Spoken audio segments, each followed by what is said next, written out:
ডাল বসিয়ে দিয়েছি, দেখো মসুর ডাল, আম দিয়ে হবে, গরমে টক ডাল।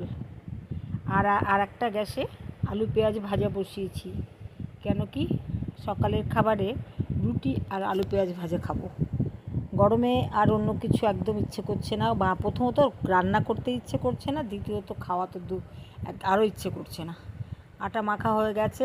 এদিকে আমার বেড়াল কুকুরদের মানে যত সব পোষ্য আছে সকলের এক রাউন্ড করে খাওয়া হয়ে গেছে।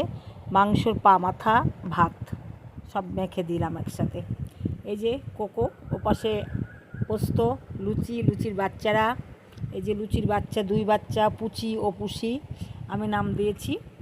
ঠাকুর ঘরের কাজ শুরু হবে, ফুল তোলা হয়ে গেল, দেখো সাদা ফুল আর চাপা ফুল, ওর মধ্যে টগর ফুলও আছে দুটো, কখনো কখনো দুটো বেলকুড়ি। ঘেমে একসার হয়ে গেছি গরমে রান্না করতে গিয়ে। এখন হাত মুখ ধুয়ে জামা কাপড় ছেড়ে গা ধোবো কি চান করব, যাই হোক গপুকে দিতে যাব।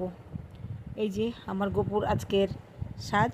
গপুর এই যে গপুকে আমি মানে শুধু গপুকেই সকালে দিয়ে দিলাম চট করে, এরপরে দুপুরে সব ঠাকুরকে একসঙ্গে দেব, তাই শুধু গপুকেই আমি একটুখানি ফুল কোনো রকমে দিয়ে কাজটা